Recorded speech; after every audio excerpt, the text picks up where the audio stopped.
இந்த விஷயத்தை நீங்கள் இன்றைக்கி மனசில் ஆழமாக வைக்கிறீங்க. இது இந்த ஆடியோவில் சொல்லியிருக்கேன். இந்த ஆடியோவை முழுசாக சொன்னால் தான் விஷயங்கள் புரியும்.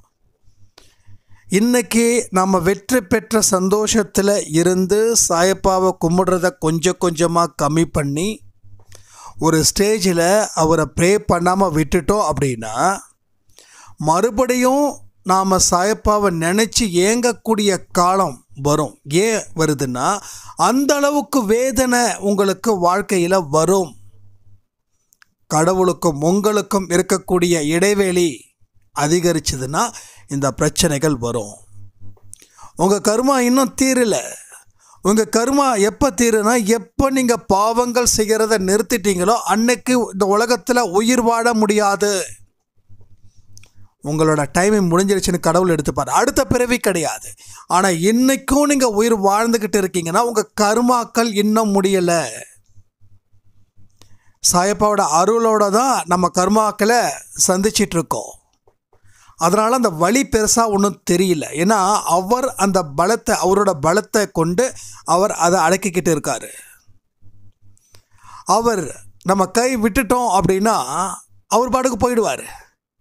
ஆனால் இருக்கக்கூடிய அத்தனை கர்மாங்களும் ஒன்றா சேர்ந்து உங்களை கடத்திட்டு போயிட்டு உங்களை சித்திரவதை பண்ணி மறுபடியும் சாயப்பா காப்பாற்று காப்பாற்று காப்பாற்று அப்படின்ற நிலைக்கு நாம் தள்ளப்பட்டுட்டா பிரச்சனைகளை பற்றி யோசித்து பார்த்தீங்களா? அப்போ சாயப்பாவோட அருள் கடைசி வரைக்கும் கிடைப்பதற்குண்டான வழிகள் என்னவோ அதை நாம் இதில் செய்யணும். செஞ்சால் வாழ்க்கை செமையாக இருக்கும். கண்டிப்பாக சொல்கிறேன், இதை நீங்கள் செய்யுங்க. உங்கள் வாழ்க்கையில் எவ்வளோ பெரிய அற்புதங்கள் நடக்குதுன்றத கொஞ்ச நாட்களில் நீங்களே கமெண்ட் பண்ணுவீங்கன்னு பாருங்கள். இது கண்டிப்பாக நடக்கும். நடக்கக்கூடிய உண்மைகள் தான் இது அனைத்துமே. ஓம் சாயிரா சாயிரா, ஓம் சாயிரா சாயிரா, ஓம் சாயிரா சாயிரா, அன்பே சாயிரா, பேரன்பே சாயிரா, அகிலம் தளிக்க ஆத்மா விழிக்க அனுதினம் சாயிரா, எங்கள் அன்பே சாயிரா.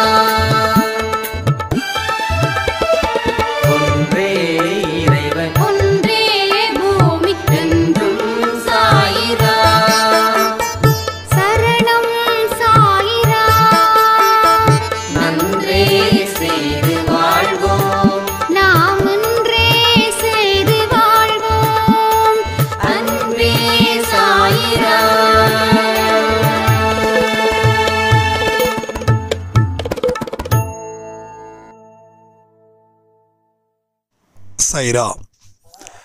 என் உயிரின் உயிரானவர்களே, இன்றைக்கி காலையில் ஒரு வீடியோ கொடுத்துருந்தோம் அன்பே சாயில. சாய்ராம் கேட்டாங்க, இது மாதிரி தினமும் வீடியோவில் உங்கள் ஃபேஸ் காட்டுங்க அப்படின்னு. நமக்கு ஒரு இடத்துல உட்கார்ற அளவுக்கு அந்த பொறுமை கிடையாது. நடந்துக்கிட்டே பேசினாதான் அந்த பேச்சு எனக்கு வரும். அது சின்ன வயசில் இருந்து. இதுவே என்னால் உட்காந்து 30 நிமிஷம் உட்காந்து பேச முடியல.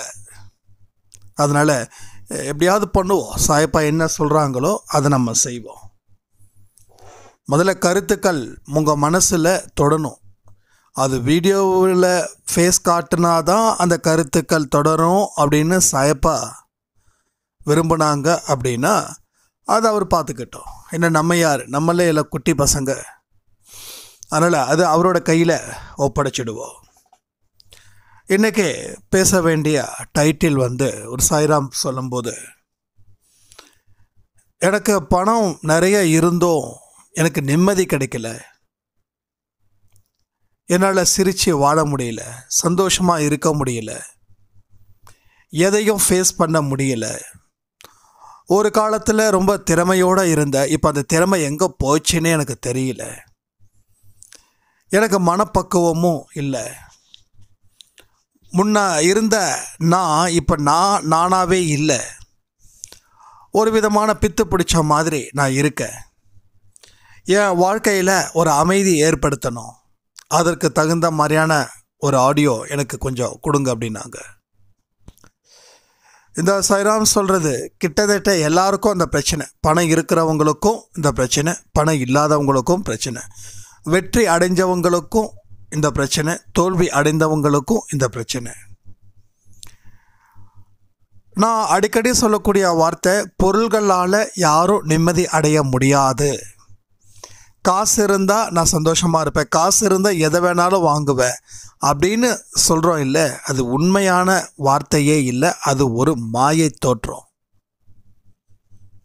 நம்மக்கிட்ட என்ன இல்லையோ அதை தான் நாம் எனக்கும் பெருசாக நினைப்போம். அதுதான் மாயைன்றது. இருக்கிறத நம்ம உதாசீனப்படுத்துவோம். கடைசியில் என்ன பண்ணுவோம், இல்லைன்னு நினச்சி இயங்கும்போது இருக்கிறதும் போயிடுச்சுன்னா மறுபடியும் இதுவும் போயிடுச்சுன்னு சொல்லி புலம்ப ஆரம்பிச்சிடுவோம். இது மனிதனுடைய அன்றாட புலம்பல்கள். மனிதனுடைய நடவடிக்கையில் இது ஒரு மோசமான நடவடிக்கையாக மாறிடுது. சரி, நிம்மதி எங்கே கிடைக்கும்? யாராவது கொடுத்தாங்கன்னா வாங்கி வச்சுக்கலாம். யாரும் கொடுக்குற மாதிரி தெரியல. ஏன்னா யாருக்கும் அந்த நிம்மதின்ற ஒரு பொருளே எந்த மனுஷங்கிட்டையும் இல்லை. அது யாராலையும் கொடுக்கவும் முடியாது. நமக்கு ஒரு பிரச்சனைனா நம்ம நண்பனோ நம்ம சொந்த பந்தமோ வருவாங்க, பேசுவாங்க, அவங்க பாட்டுக்கும் போயிடுவாங்க. அதை தாண்டி யாரும் இருக்க முடியாது. ஏன்னா அவங்க இருக்க வாய்ப்பும் இல்லை. எல்லாருக்கும் வீட்டுக்கு வீடு வாசப்படி அப்படின்ற மாதிரி எல்லாருக்கும் பிரச்சனைகள் இருந்துக்கிட்டு இருக்குது. அது மூலமாக நிம்மதிகள் இழக்கிறாங்க. ஏன்னா நீங்கள் அதிகமாக நிம்மதி இழக்கிறதால அவங்க ஆறுதல் கூறுறாங்க. அவங்களுக்கும் அந்த நிம்மதி இல்லாமல் தான் இருக்காங்க. ஆனால் அந்த நிம்மதியை தேடுவதற்கு நம்ம மனது முதல்ல அமைதியாக்க முயற்சிகள் செய்யணும். ஒன்று, சரி மனசு அமைதியாகிடுச்சுன்னா வாழ்க்கையில் வெற்றி கிடைச்சிடுமா அப்படின்னு நீங்கள் கேட்கலாம். கிட்டத்தட்ட 50% இதுக்கு வாய்ப்பு இருக்குது. இன்னும் ஒரு 50% கடவுளுடைய அருள் நமக்கு கிடைக்கணும். இறை அருள் எங்கே இருந்தாலும் அது ஏதோ ஒரு சந்தர்ப்பத்தில் நம்ம வாழ்க்கையில் மிகப்பெரிய ஒரு மாற்றத்தை ஏற்படுத்தும். அவரோட அருள் குறையாமல் பார்த்துக்க வேண்டிய பொறுப்பு இங்கே அன்பே சாய் குடும்பத்தில் இருக்கிற ஒவ்வொரு குழந்தைங்க கிட்டேயும் இருக்குது. அப்போ இறையருள் எப்படி குறையுது, எப்படி கூடுது அப்படின்றத நாம் ஒரு சின்ன விஷயத்தை வச்சே நம்ம சோதனை பண்ணலாம். உங்கள் மனசு பதட்டமாக, நடுக்கமாக, பயமாக இருந்துச்சுன்னா இறையருள் இன்னும் சரியாக உங்களுக்கு சப்ளை ஆகலைன்னு அர்த்தம். எங்கேருந்து? சாயப்பா கிட்டே இருந்து. எல்லாமே கரெக்டாக இருக்குது, பதட்டம் இல்லை, நிம்மதியாக இருக்குது, ரிலாக்ஸாக இருக்குது அப்படின்னா இறையருள் இருக்குதுன்னு அர்த்தம். இதை அதிகரிக்க முயற்சி செய்யணும். இதை ஒவ்வொரு நாளும் நம்ம வாழ்க்கையில் இருக்கக்கூடிய தடுமாற்றங்கள், தோல்விகள், விரக்தி, இதனுடைய விஷயங்கள் எப்படிப்பட்டதோ அதுக்கு தகுந்த மாதிரி தான் இறையருள் கூடுதா அதிகரிக்குதா அப்படின்றது நமக்கு தெரிய வரும். அப்போ கடவுளோட அருளை பெறுவதற்கு நம்ம என்ன சொல்லியிருக்கோமோ அதான். நம்ம ஒவ்வொரு கடவுளுக்கும் ஒவ்வொரு விதமான போதனைகள் அப்படின்னு வச்சும் நீங்கள் பண்ணலாம். இல்லை ஏதோ ஒரு கடவுளோட போதனைகளை இந்த கடவுளுக்கு அப்ளை பண்ணலாம். கடவுள் ஒன்றும் தப்பாக நினச்சிக்க மாட்டார்.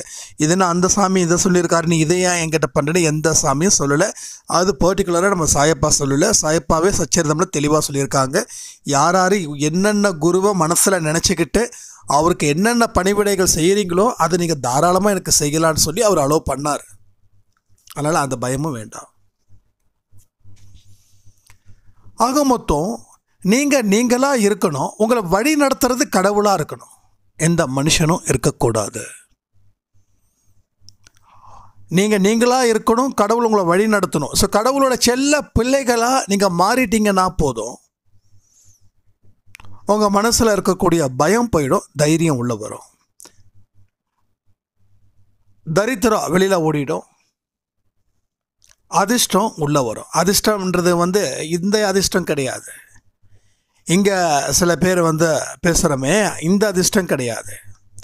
கடவுளுடைய பார்வை படக்கூடிய அதிர்ஷ்டம் இருக்குல்ல, அந்த அதிர்ஷ்டம். இது ரொம்ப சிம்பிள். இது பெரிய காம்ப்ளிகேஷன் கிடையாது.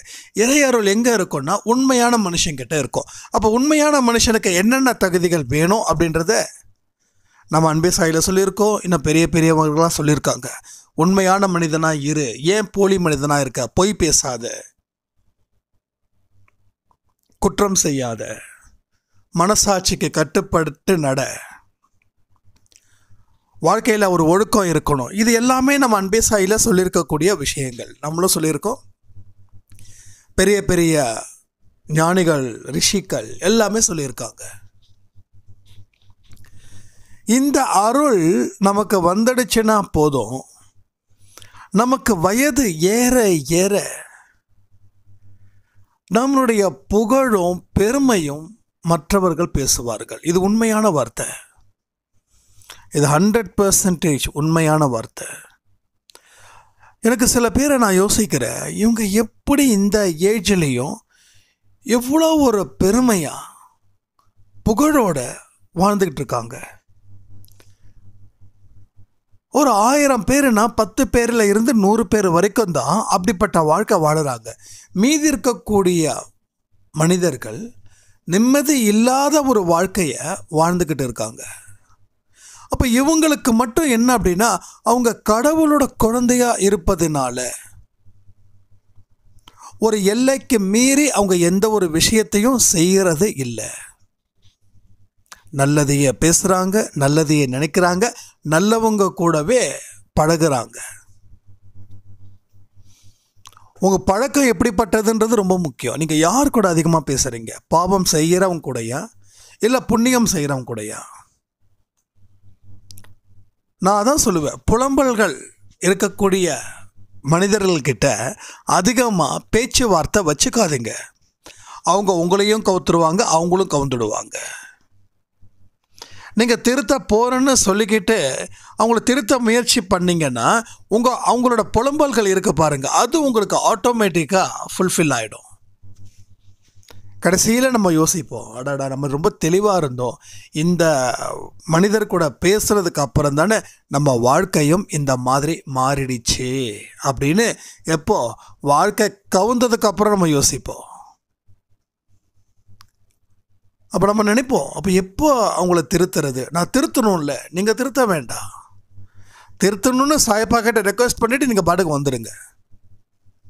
நீங்களாம் வலுக்கட்டாயமாக நான் டெய்லியும் 1 மணி நேரம் நான் திருத்த போகிறேன்னு சொன்னால் அது வேலைக்கே ஆகாது. யாரோட கர்மா எப்படி இருக்குதோ அதுக்கு தகுந்த மாதிரி தான் அவங்களுடைய கர்மாக்களோட நிலை மாறும். கடவுளை தாண்டி எந்த மனுஷனாலையும் யாருக்கும் எந்த விதமான மாற்றத்தையும் கொடுக்க முடியாது. அப்படி கொடுத்துருந்தா சாயப்பா அந்த காலத்திலே கொடுத்துட்டு போயிருப்பார். கரெக்டாக? கர்மாக்கள் கொடியது, புரிஞ்சுக்கோங்க. அதை அனுபவிச்சு தான் ஆகணும். அனுபவிச்சதுக்கு அப்புறம் தான் இந்த மனுஷனுக்கு தெரியும், இந்த பொய் பேசுனதால என் வாழ்க்கை அழிஞ்சது, இவன் கூட சேர்ந்ததால் என் செல்வம் அத்தனையும் போயிடுச்சு. கூடா நட்பு கேடா முடியும்னு சொல்லுவாங்கல்ல, அது மாதிரி. பாருங்க, அந்த காலத்தில் ஜீசஸ் வந்தாங்க, நிறைய போதனை செஞ்சாங்க, நிறைய பிரசங்கம் பண்ணாங்க. அவரால் எப்படி ஆட்களை மாற்ற முடிஞ்சது? 100% மாறிட்டாங்களா? மாற்றினாரு. அவங்கள தெய்வத்தோட குழந்தைங்க, அவங்க தான் தெய்வமே. தெய்வங்கள் மனித ரூபத்தில் வந்தாங்க. அவராக இருக்கட்டும், நபிகள் நாயகமாக இருக்கட்டும், புத்த பெருமானாக இருக்கட்டும், சாயப்பாவாக இருக்கட்டும், ராகவேந்திரா இருக்கட்டும், ரமண மகரிஷியாக இருக்கட்டும். அப்போ சில பேரை சில உண்மைகள் புரியாத வரைக்கும் நீங்கள் என்ன கருத்துக்களை ஆழமாக எடுத்து சொன்னாலும் அவங்களுக்கு புரியாது. அப்போ நீங்களும் அவங்கக்கிட்ட மாற்றணும், அவங்க சேஞ்ச் பண்ணணும், அவங்க ஆக்டிவிட்டீஸை என்னால் சேஞ்ச் பண்ண முடியும், நான் பேசுனா மாறிடுவாங்க நினச்சிங்கன்னா, ஒன்று நீங்கள் மாறிடுவீங்க அவங்கள மாதிரி, இல்லை கடும் மன உளைச்சலுக்கு நீங்கள் ஆளாகிட நேரிடும். சில பேர் என்கிட்ட சொல்லுவாங்க, அண்ணா என் பையன் தண்ணி அடிக்கிறான், சிகரெட் குடிக்கிறான், நிறைய தப்பான விஷயங்கள் செய்கிறான், நான் அவனை கெஞ்சியும் பார்த்துட்டேன், கோவப்பட்டும் பார்த்துட்டேன், ஆனால் அவன் மாறலை. இப்படிலாம் பண்ணால் வாழ்க்கையில் எப்படி அவன் உருப்படுவான்? இது பெத்த தாயோடைய கவலை.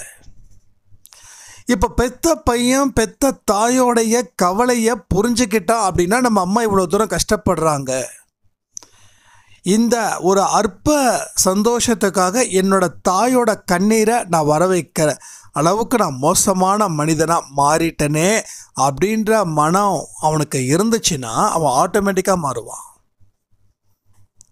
அவனுக்கு அவன் சந்தோஷம் முக்கியம் அப்படின்ற இடத்துல நீங்கள் அவங்கக்கிட்ட பேச பேச உங்கள் மனசில் தான் மிகப்பெரிய வலியும் பாரமும் ஏற்படும். ஒன்று நல்லா புரிஞ்சுக்கோங்க, நீங்கள் ஸ்ட்ராங்காக இருக்கிற வரைக்கும் உங்கள் குழந்தைக்கு எந்த பிரச்சனையும் இல்லை. ஆனால் உங்கள் குழந்தைங்களோட தப்புகள் திருத்த முடியலன்னு சொல்லி நீங்கள் கவலைப்பட்டா நீங்கள் பலகீனம் அடைஞ்சிட்டிங்கன்னா உங்கள் குழந்தைய யாராலையும் காப்பாற்ற முடியாத நிலைக்கு போயிடும். ஓரளவுக்கு சொல்லி பாருங்க. அதுக்கப்புறம் சரி குழந்தைக்கு அதுதான் முக்கியம் அப்படின்னா சாயப்பா கிட்ட ஒப்படைச்சிடுங்க விஷயத்தை. அவர் சரியான நேரத்தை பார்த்து சரியான ஒரு விஷயத்தை சிறப்பாக செஞ்சு அதுக்கப்புறம் உங்கள் மகன் உங்கள் காலடியில் விழுந்து கிடப்பான். இது நிச்சயமான உண்மை, இது சத்தியமான வார்த்தைகள். இதெல்லாம் நடக்கும், இதெல்லாம் நடக்காமல் போகாது. உண்மையாக இருக்கக்கூடிய ஒவ்வொரு சொட்டு கண்ணீருக்கும் உங்கள் பெத்த பையனாக இருக்கட்டும் யாராக இருக்கட்டும் பதில் சொல்லி தான் ஆகணும். அதுக்காக நீங்கள் வீணாக கவலைப்படாதீங்க. இதை பாரு, என் பையன்கிட்ட நான் அத்தனையும் சொல்லிட்டேன், இதுக்கு மேலே சொல்கிறதுக்கு ஒன்றும் இல்லை. இனி உன் பேரனை நீ பார்த்துக்கோ. எனக்கு மட்டும்தான் பொறுப்பு இருக்கா? உனக்கு பொறுப்பு இல்லையா? இந்த குடும்பத்தோட ஒட்டுமொத்த பொறுப்பே நீ தான் அப்படின்னு சொல்லி சாயப்பா கிட்ட பிரார்த்தனை பண்ணுறதை விட்டுட்டு உட்காந்து பையன்கிட்ட புலம்பி பொண்ணுக்கிட்ட புலம்பி என்ன ஆகிடப்போகுது? உங்களுக்கு இருக்கக்கூடிய அறிவு குழந்தைங்களுக்கு வராது. நானும் 20, 23, 24 வயசை கடந்து தான் வந்திருக்கேன். அப்போ அம்மா அப்பா என்ன ஒரு விஷயத்த சொன்னாலும் அது டென்ஷன் ஆகும். இவங்களுக்கெல்லாம் என்ன தெரியும் அப்படின்னு. எப்போ என்னோட தலை மாட்டுச்சோ அன்னைக்கு தான் தெரிஞ்சுது நம்ம அம்மா பல தெய்வம். அதான் சும்மா சொல்லலை, மாதா பிதா குரு தெய்வம். அன்னைக்கு தான் அந்த வார்த்தையோட அர்த்தம் புரிஞ்சுது. எப்போ நான் என்னோடய வாழ்க்கையில் சிக்கல்களை எதிர்நோக்கும் போது. அது வரைக்கும் தோணாது. அப்போ பெற்றவங்க பேச்சை கேட்காம விட்டுட்டோமேன்னு சொல்லி நம்ம ஃபீல் பண்ணும்போது தான் பெற்றவங்க சொன்னதெல்லாம் யோசித்து பார்ப்போம். அப்படியே கண்ணு முன்னாடி வந்து வந்து வந்து வந்து போகும். இப்போ சொல்லுங்கள் உங்கள் குழந்தைங்க கிட்ட, இப்போ பயபக்தியோடு கேட்பாங்க, நான் என்ன செய்யணும்னு சொல்லுங்கள், அதையே நான் செய்கிறேன் அப்படின்னு பவ்யமாக பணிவாக நிற்பாங்க. ஏன்னா மாட்டிக்கிட்டாங்க. இப்போ காப்பாற்ற வேண்டிய பொறுப்பு அம்மா அப்பா கிட்ட தான் இருக்குதுன்றது அவங்களுக்கு தெரிஞ்சிடுச்சு. இப்போ இந்த நேரத்தில் போயிட்டு நான் சொல்லலை, நான் சொல்லும்போது நீ மதிக்கலை, அதனால் நான் எனக்கு எந்த உதவியும் செய்ய மாட்டேன் அப்படின்னா நம்ம வீம்பு பிடிக்கக்கூடாது. நீங்கள் அதுக்கு என்ன பண்ணீங்க? கவலைப்பட்டீங்களா இல்லையா? என் குழந்தை மாறணும்னு. இப்போ உங்கள் குழந்தை மாறும்போது நீங்கள் அதை அக்செப்ட் பண்ணாமல் போனீங்கன்னா அப்புறம் அவங்களுக்கு உங்களுக்கு என்ன வித்தியாசம் இருக்குது? இதெல்லாம் நம்ம யோசிக்கணும். ஒரு ரிலேஷன்ஷிப்பை நம்ம வளர்க்கணுமே தவிர அதை கஷ்டப்படுத்தவோ காயப்படுத்தவோ அழிக்கவோ கூடாது. இதுதான் கடவுளுடைய குழந்தைங்களுடைய பண்புகள். அதை விட்டுட்டு நான் இதை பண்ண போகிறேன் அதை பண்ண போகிறேன், என் பேச்சை கேட்கல, நீ வீணாக போயிட்ட அப்படி இப்படின்னு சொல்கிறதுல எந்த விதமான ஒரு இதுவும் கிடையாது. அப்போது இறை அருள் உங்களுக்கு தொடர்ந்து இருந்துக்கிட்டே இருக்கணும்னா உங்கள் வீட்டில் என்ன பிரச்சனைகள் வந்தாலும் சரி நீங்கள் எனக்கு சாந்தமாக இருக்கணும். எல்லாமே இருந்து சாந்தமாக இருக்கிறதுன்றது எல்லாராலையும் இருக்க முடியும். நீங்கள் நினச்ச மாதிரி உங்கள் குழந்தை நல்லபடியாக இடத்துல கல்யாணம் பண்ணிக்கிறாங்க, உங்கள் மருமக உங்களை ஒரு கடவுள் மாதிரி பார்க்குறாங்க, உங்கள் கணவர் உங்கள் மேலே அன்பு செலுத்துகிறாங்க, வருமானத்துக்கு பிரச்சனை இல்லை, நோய் நொடி இல்லாத ஒரு வாழ்க்கை வாடும்போது நான் சாந்தமாக இருக்கேன்னா இது எல்லாராலையும் செய்ய முடியும். நினச்சதெல்லாம் நடக்கிற இடத்துல சாந்தம் இல்லாமல் நான் டென்ஷன் ஆக போகிறோம். ஆனால் உங்கள் வீடில் இதுக்கு ஆப்போசிட்டாக இருந்தாலும் நீங்கள் சாந்தமாக இருக்கணும். அதுதான் மெயின். அது இயல்பாக மாற்றப்பட வேண்டும். ஆனால் இங்கே யாராலையும் அந்த மாற்றத்தை கொடுக்க முடியல. ஏன் அப்படின்னா இறையருள் கொஞ்சம் கொஞ்சமாக கம்மியாகுது. சாய்ப்பாவோட அருள் ஏன் குறையுது? உங்கள் ஏமாற்றத்தை தாங்க முடியாத அளவுக்கு மனவேதனை, நம்பிக்கை இல்லாத ஒரு வாழ்க்கையை வாழ்ந்துக்கிட்டு இருக்கிற மாதிரியான ஒரு சூழ்நிலை, இதெல்லாம் தான் உங்கள் வாழ்க்கையில் அந்த அருளை பெறுவதற்கு தடையாக இருப்பதற்கான காரணங்கள். ஒரு மனுஷனை போன்னு ஒரு வார்த்தை கூட சொல்லக்கூடாது. அந்த அளவுக்கு அந்த தெய்வீகம் உங்கள் மனசில் குடியிருக்கிற மாதிரி பார்த்துக்கணும். முயற்சி செஞ்சுக்கிட்டே இருக்கணும். இறையருள் முயற்சி எப்படி? அவருக்கு பூஜை பண்ணுறது, அவருக்கு இந்த ட்ரெஸ் போடுறது, அந்த ட்ரெஸ் போடுறது, அதில் இல்லை. உங்கள் வாழ்க்கையில் உங்கள் மனசில் எந்த விதமான கஷ்டங்கள் வந்தாலும் கடவுள் காப்பாற்றுவாங்க அப்படின்ற ஒரு நம்பிக்கையோட அமைதியான முறையில் உங்கள் கடமைகளை செய்வது தான் இறையருளை பெறுவதற்கு உண்டான வழிகள். சாய்ப்பாவோட அருள் யாருக்கு கிடைக்கும் அப்படின்னா, யார் எவ்வளோ ப்ராப்ளம்ஸ் இருந்தாலும் அவங்களுடைய கடமைகளை கடவுள் மேலே பாரத்தை போட்டு, அதாவது அந்த பிரச்சனைகளை கடவுள் மேலே பாரத்தை போட்டு தன்னுடைய வேலைகளை சிறப்பாக செய்கிறார்களோ அவர்களுக்கு சாய்ப்பாவோட அருள் தொடர்ந்து கிடைச்சிக்கிட்டே இருக்கும். இதுதான். ஆனால் நாம் என்ன செய்கிறோம்? ஒரு விஷயம் நம்ம வாழ்க்கையில் எதிர்பார்க்காம நடந்துடுச்சுன்னா ஒரு 6 மாதத்துக்கு நாமளாக இருப்பது இல்லை. இது அந்த ப்ராப்ளத்தை சால்வ் பண்ணவும் நம்ம மாட்டோம், நம்ம வேலையை சிறப்பாக செய்யவும் மாட்டோம். ரெண்டாவது, சாயப்பாவுக்கும் உங்களுக்கும் இருக்கக்கூடிய இடைவெளி ரொம்ப அதிகரிச்சுக்கிட்டே இருக்கும். சவால்கள் வரும். சவால்கள் வர்றதுன்றது உங்கள் திறமையை ப்ரூஃப் பண்ணுறதுக்கான ஒரு முயற்சி தான். இங்கே நீங்கள் அத்தனை பிரச்சனைகளையும் முறியடித்து வந்தீங்கன்னா நீங்கள் உங்கள் வாழ்க்கையில் நீங்கள் ஹீரோ.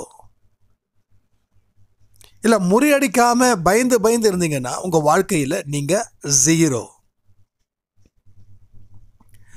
ஸோ வாழ்க்கையில் பிரச்சனைகளை முறியடிச்சிங்கன்னா நீங்கள் கதாநாயகன், இல்லைன்னா நீங்கள் வெறும் 0. யாருக்காவது 0 மார்க் வாங்க ஆசை இருந்துச்சுன்னா யூ ஸ்டில் கண்டினியூ உங்களோட ஒரீஸு. அன்எக்ஸ்பெக்ட் திங்ஸ் என்ன நடந்தாலும் அதுக்கு நீங்கள் ஒரே பண்ணிக்கிட்டே இருங்க. உங்களை யாரும் கேட்க போகிறது இல்லை. ஏன்னா உங்கள் சத்தம் ஒலிக்கவே ஒலிக்காது. உங்கள் சத்தம் அப்படியே அமைதியாக போயிடும். ஆனால் என்ன தான் அன்எக்ஸ்பெக்டடான விஷயம் நம்ம லைஃப்பில் நடந்தாலும்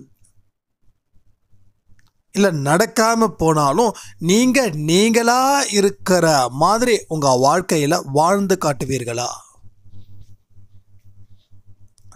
இது வரைக்கும் நீங்கள் வாடலைன்னா பிரச்சனை இல்லை.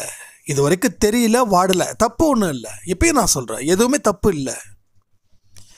ஆனால் இந்த தப்பை நீங்கள் திருத்திக்காமல் தொடர்ந்து தப்பு பண்ணிக்கிட்டே இருந்தால் தான் தப்பு. தொடர் தப்பு, தொடர் ஆபத்து.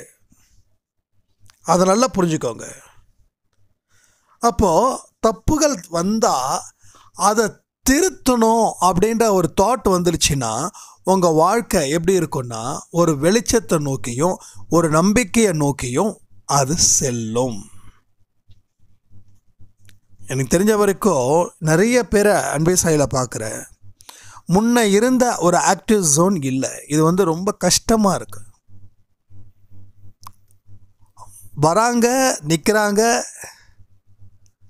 தொடர்ந்து சாயப்பாவுடைய இடத்துல நிற்க முடியல, தொடர்ந்து போயிடுறாங்க. நிற்கிறவங்க ரொம்ப ஸ்ட்ராங்காக நிற்கிறாங்க. அவங்க கடைசி வரைக்கும் இந்த இடம்தான். இந்த இடத்துல ஒரு வெற்றியை கொடுக்காம அவர்கள் செல்வது இல்லை. இது உண்மையான வார்த்தை. சாய்பாவுக்கு நன்றிகள் பல சொல்லிக்கலாமா? சொல்லுங்களேன், சாய்பாவுக்கு நன்றின்னு சொல்லுங்களேன். இது ஒரு சிம்பிளான ஒரு விஷயம். ஒரு விதை அப்படி தூவும் போது எல்லாமே மண்ணுக்குள்ளே போகிறது இல்லை. அது எங்கெங்கேயோ போய் விழும். நம்ம விதையை தூவும் போது எங்கெங்கே போய் விழும்? நம்ம ஒரு விதை 2 விதை இல்லை, அப்படியே வீசுகிறோம் இல்லையா? அது தூவும்போது மண்ணுக்குள்ளே போய் பதமாக போகிறது இல்லை. எது மண்ணுக்குள்ளே போய் சேரணுமோ அது மண்ணுக்குள்ளே போய் சேர்ந்து அது விளைச்சலை கொடுக்கும். சிலது கல்லில் உழுந்துருக்கும், சிலது சேர்த்து சகதியில் போயிருக்கும், சிலது வரப்பு நடந்து போகிற வரப்பு இருக்குல்ல அங்கே போகும். அங்கே என்ன பண்ணுவாங்க, நடக்கும்போது அந்த விதை செத்து போயிடும்.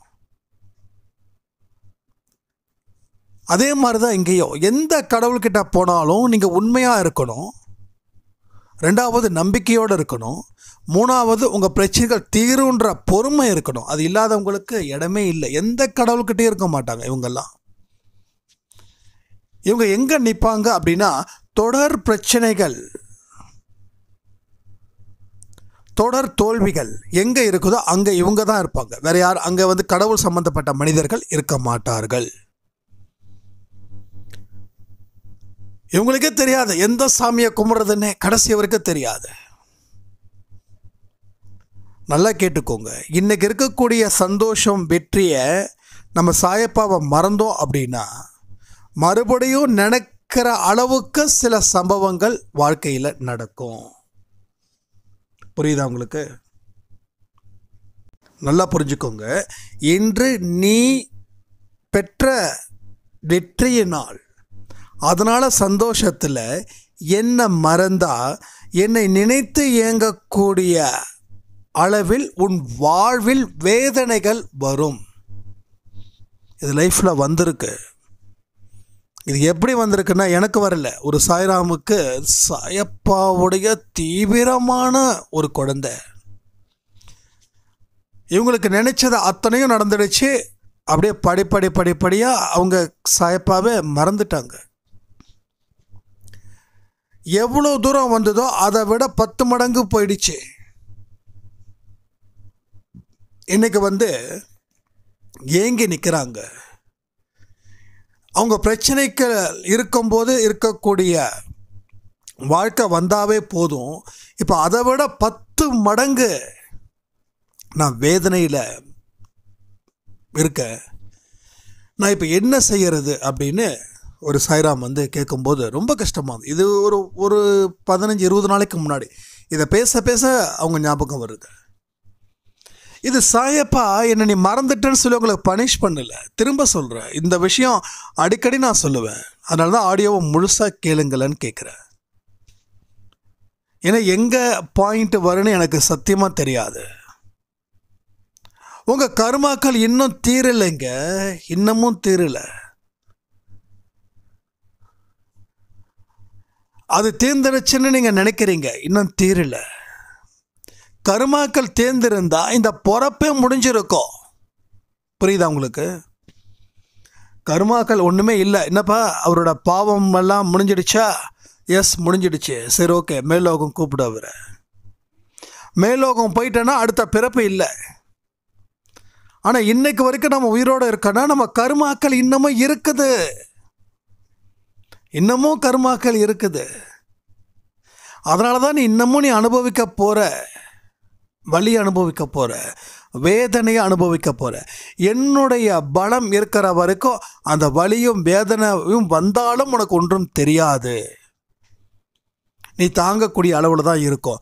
ஒருவேளை என்ன நீ உதாசீனப்படுத்திட்டேன்னா எனக்கு நஷ்டமோ லாபமோ இல்லை, உனக்கு நஷ்டம். ஒன்றும் இல்லை. சின்ன வயசு, இது ரொம்ப பிடிச்ச ஒரு விஷயம் எனக்கு. சின்ன வயசில் நம்ம அம்மா அப்பா சொல்கிற மாதிரியான வழியில் தான் நம்ம போவோம். அம்மா அப்பா கையை கட்டியமாக பிடிச்சிப்போம். எங்கேயாவது திருவிழாவில் காணாமல் போயிட்டோம் அப்படின்னா நமக்கு ஒரு பயம் வரும். அந்த நேரத்தில் நம்மளை யாராவது கடத்திட்டு போகிறதுக்கும் வாய்ப்புகள் இருக்குது இல்லையா? இருக்கா இல்லையா?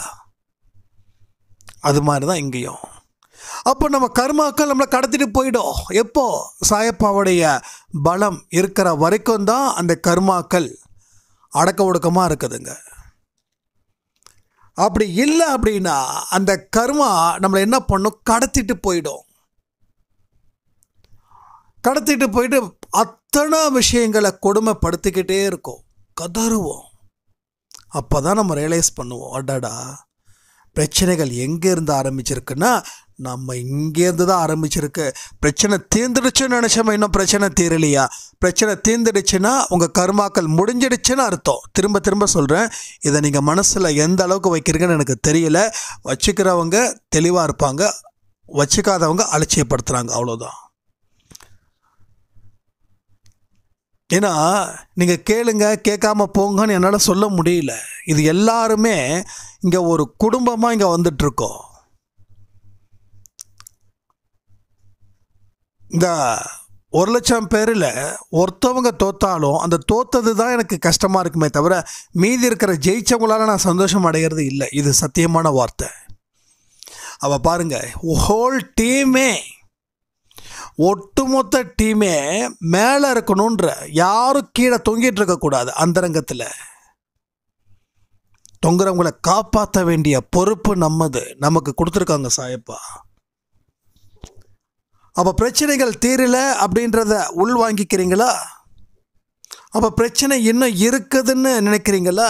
அப்போ சந்தோஷமாக இருந்தாலும் காசு துட்டு வந்தாலும் சாயப்பாவை விட வணங்குறதையோ அவருடைய போதனைகளையோ என்னைக்கும் எப்பயும் மீறாதீங்க. மீறினால் பிரச்சனையை சமாளிக்கிற முடிஞ்சா மீறுங்க, இல்லைன்னா அப்படியே அடக்க ஒடுக்கமாக இருங்க. உங்களுக்கு இன்னமும் வெற்றிகள் கிடைக்கும். இது 10 ரூபா நீங்கள் கேட்டீங்க, 20 ரூபா கிடைச்சிருக்கு. 20 ரூபா கிடைச்சதால நீங்கள் விட்டுட்டீங்க. நீங்கள் இன்னமும் இதை தொடர்ந்தா 10ன்றது அதுக்கு அப்புறம் எத்தனை சைஃபர் போட்டாலும் சில கணக்கை சொல்ல முடியாது. அந்த அளவுக்கு உங்கள் வளர்ச்சி இருந்துக்கிட்டே இருக்கும். இது இந்த ஜென்மத்தில் மட்டும் இந்த பலன் கொடுக்காது, அடுத்த ஜென்மத்திலையும் அந்த பலன் கிடைச்சிக்கிட்டே இருக்கும். இது உண்மையான வார்த்தைகள் சொல்லி சாயப்பாட அருள் கிடைப்பதற்கு உண்டான வழிகளை மட்டும் யோசிங்க, வேறு எதையும் யோசிக்காதீங்க. வாழ்க்கை செமையாக இருக்குன்னு சொல்லி இந்த ஆடியோவை முடிக்கிறேன். ஜெய் சாய்ராம்.